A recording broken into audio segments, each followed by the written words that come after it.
ہندوستان میں انگریز نے جب مغلوں کی اسلامی حکومت ختم کی تو انگریز اپنی حکومت مستحکم کرنے کے در پہ تھے کہ ہماری حکومت کیسے پکی ہوگی. ہر حکمران کو یہ خیال ہوتا ہے کہ میری حکومت مضبوط ہو جائے. تو انگریز کو اپنی تمام ایجنسیوں نے یہ رپورٹ دی کہ حکومت آپ نے حنفیے سے لی. سارے بادشاہان جو ہندوستان میں حکومت کر چکے سب احناف تھے. تو آپ ایسا کام کریں کہ حنفی کمزور ہو جائے. تو اس نے کہا کیسے کام کروں؟ اس نے کہا ایک تو ان سے مذہبی اختلاف پیدا کرے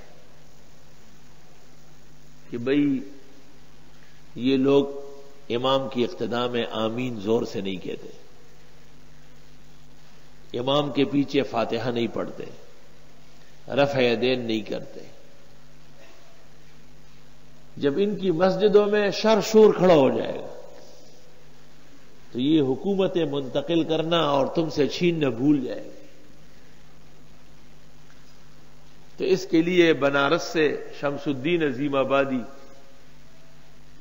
اور ان کے اتباع نکالے گئے، خریدے گئے، اور انہوں نے اس موضوع پر رسائل و جرائد لکھنے شروع کیے. عجیب بات ہے کہ جو آمین کہتے ہیں لیکن آہستہ، ان کے خلاف کتابیں لکھی. جو نماز پڑھتے ہیں لیکن صحیح نقول کے مطابق امام کی اقتداء میں فاتحہ نہیں پڑھتے، ان کے خلاف کتابیں لکھی. لیکن جو سرے سے نماز نہیں پڑھتے تھے ان کے خلاف کوئی کتاب نہیں لکھی. تو جھگڑا کھڑا ہو گیا مقلد اور غیر مقلد کا. انگریز عدالت میں مقدمہ چلا گیا، اس میں کچھ سکھ جج بھی تھے. ایک فریق نے دلائل دیے کہ آمین زور سے کہنا سنت ہے، دوسرے فریق نے دلائل دیے کہ آمین آہستہ کہنا سنت ہے. آہستہ کو سر کہتے ہیں اور زور سے کو جہر کہتے ہیں. جب دلائل مکمل ہو گئی اور ججز نے ججمنٹ دی تو اس فیصلے میں یہ لکھا کہ ہم نے ہمارے پنچایت نے اور پورے بینچ نے اسلام کے دلائل فریقین سے سن لیے. اب اس نتیجے پہ پہنچے کہ حقیقی دین اسلام میں آمین بالجہر بھی ہے اور آمین بالسر بھی ہے.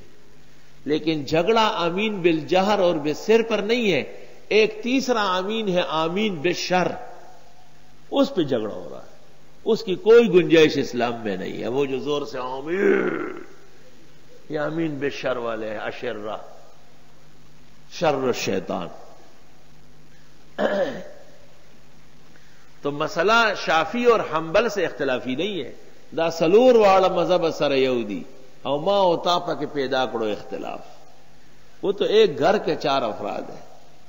یہ اسرۃ صالحہ، وہ تو جیسے چچے اور ماموں کا آپس میں اختلاف ہوتا ہے. یہ جو پرایا آدمی غاصب و ڈاکو آیا ہوا ہے، اس نے ایک نیا طرز کا اختلاف ڈالا ہے اور لوگوں کو اسلام سے نکالنا چاہتے ہیں مسائل فروع سے. تو ایک تو یہ جماعت وجود میں آئی انگریزوں کی کوشش سے. اس جماعت کا انگریز کے ہندوستان میں آنے سے پہلے پوری دنیا اسلام میں کوئی ثبوت نہیں، کہیں بھی نہیں.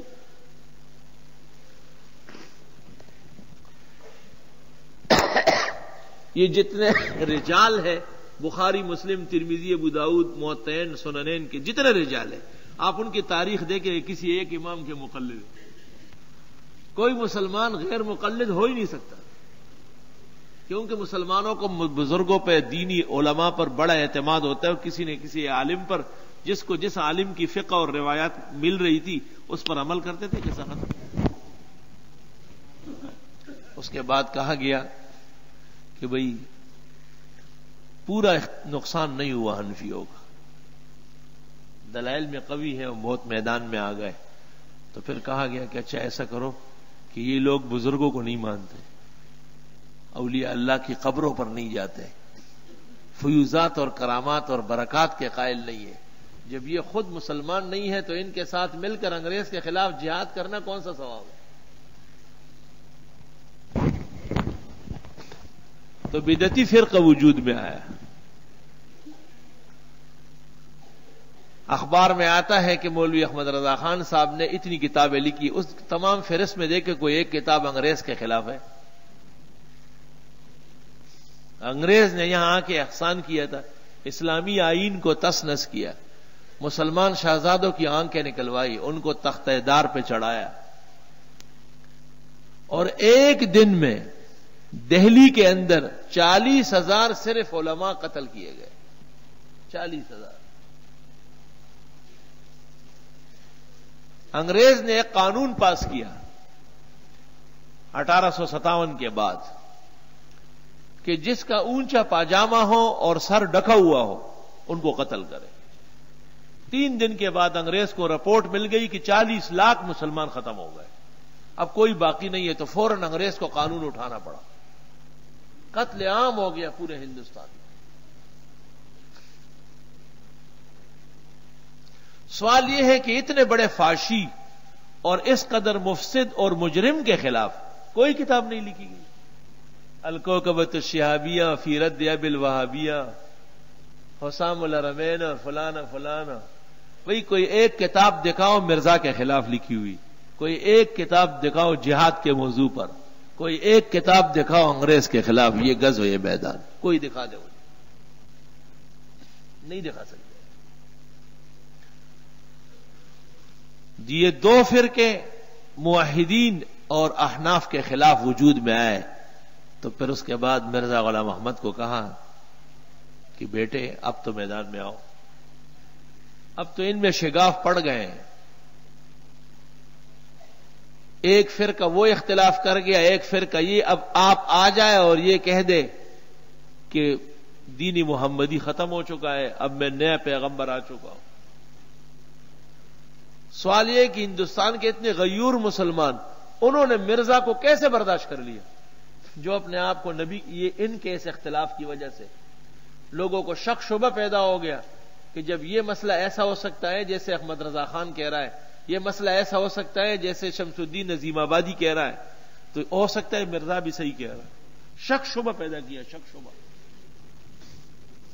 اور ماحول مختل ہو چکا تھا. انگریز مسلط ہو گیا تھا، دہلی کی حکومت تخت و تاراج ہو گئی تھی، اسلام کی عظمت رفتہ ختم ہو گئی تھی، مسلمان ہر طرح کی ابتری اور پریشانی میں مبتلا تھے. یہ 3 فرقے ہیں جنہوں نے آئین اسلامی کو روکا ہے. آج بھی پاکستان کے اندر جب تک ان کو لگام نہیں دیا گیا قطعی طور پر اسلام نافذ نہیں ہو سکتا ہے. اچھی طرح یاد رکھو. بالکل یہ 3 رکاوٹ ہیں، چوتھی کوئی رکاوٹ نہیں. یہ 3 رکاوٹ ہے آپ کے سامنے آئے گی. آپ 1000 بار ان سے مل بیٹھے، ان سے کام لیں، جب وقت آئے گا تو جیسے بچو آپ کو ڈستا ہے اسی طرح ڈسے گا آپ کو. اور ان تینوں فرقوں کا وجود در حقیقت انگریز کا مرہون منت ہے. انگریز کی کاوشوں کا نتیجہ ہے، کیونکہ اس نے احناف سے حکومت لی تھی، تو جو حکومت کسی سے لی جاتی ہے پھر جس سے حکومت لے کے ان سے دشمنی طویل کرتے ہیں. آج بھی انگریز افغانستان کے مسلمانوں کے خلاف کیوں متفق ہے؟ ان کو پتا ہے کہ یہی ہم سے حکومتیں چھیننے والے ہیں اور یہی اسلام کی عزت برقرار رکھنے والے ہیں. جو دشمنی اس وقت تھی وہ آج بھی برقرار ہے. اور یہود و نصارہ سے مسلمانوں کا کبھی اتفاق نہیں ہوگا. ہم ہر نماز کی ہر رکعت میں فاتحہ پڑھتے ہیں اور اس میں آتا ہے غیر المغضوب علیہم ولا الضالین. ناممکن ہے کہ کسی طریقے سے بھی یہود و نصارہ کو برداشت کر لیا جائے. ایسی صورت میں معاذ اللہ قرآن کریم کا اور سورۃ فاتحہ کا انکار کرنا پڑے. ہمارے قرآن میں موجود ہے یا ایھا الذین آمنوا لا تتخذوا اليہود والنصارى اولیاء. کبھی بھی یہود و نصارہ کو اے مسلمانوں اپنے مت سمجھو، یہ بڑے خطرناک بڑے دشمن ہیں دو.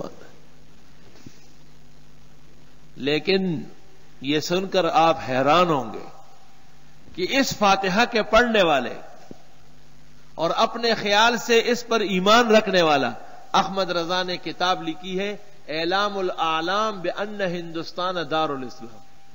انگریز کی حکومت خدا کی رحمت ہے اور یہ ملک دارالاسلام ہے. بھائی دارالاسلام کیسے ہے؟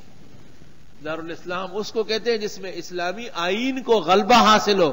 وہاں انگریزی قانون مسلط ہو گیا، لوئر کورٹ سے لے کے سپریم کورٹ تک عدلیہ اور انتظامیہ اور عسکریہ سب کے سب انگریز کے ہیں. اور خان صاحب بریلوی کتاب لکھتے ہیں کہ اعلام العالم بان ہندوستان دارالاسلام. لطیفہ سن لو، پاکستان میں تمام کتابیں احمد رضا کی چھپ گئی، یہ کتاب آج تک نہیں چھپی. میں نے بھی ہندوستان سے منگوائی کیونکہ یہ تو شرم کا برتن ہے، یہ چھاپیں گے تو ایک قیامت ہو جائے گی. لیکن یہ ہمیں چھاپنا چاہیے تاکہ دنیا کو پتہ چلے کہ یہ وہ لوگ ہیں جو شاہ اسماعیل اور ان کے مجاہدین کو، مولانا قاسم نانوتوی، حضرت گنگوئی اور حضرت مولانا اشرف علی اور ان کے ماننے والوں کو تو کافر کہتے ہیں، لیکن انگریز کو کافر نہیں کہتے ہیں، جس کو قرآن کہتے ہیں کہ غیر المغضوب علیہم ولا الضالین. جو لوگ ہمیں کہتے ہیں کہ آپ اور کفار کی مذمت کریں، ان کو رہنے دیں، میں ان کو کہتا ہوں کہ آپ اور باتیں چھوڑے، فاتحہ سمجھے پہلے. آپ اور باتیں رہنے دیں، پہلے سورت فاتحہ ذرا سمجھ لیں. ایک سورت فاتحہ اگر آپ کو سمجھ آ گئی تو پورا متمع حیات اسلام کا سمجھ لیں گے، مقاصد عالیہ سے آپ واقف ہو جائیں گے. اور جو لوگ ہمیں کہتے ہیں کہ لب و لہجہ نرم ہو، تو میں ان سے پوچھتا ہوں کہ یہود کا نام نہیں لیا، ان کا نام مغضوبین رکھا، اور نصارا کا نام نہیں لیا، ان کا نام ضالین رکھا. سمجھ گئے آپ اس کو؟ سمجھ گئے آپ اس کو؟ کیونکہ یہود کی نسبت حقیقت میں یہودا کی طرف، اور یہودا حضرت یعقوب کا بڑا بیٹا ہے، تو اس غریب کو کیوں متہم کرنا؟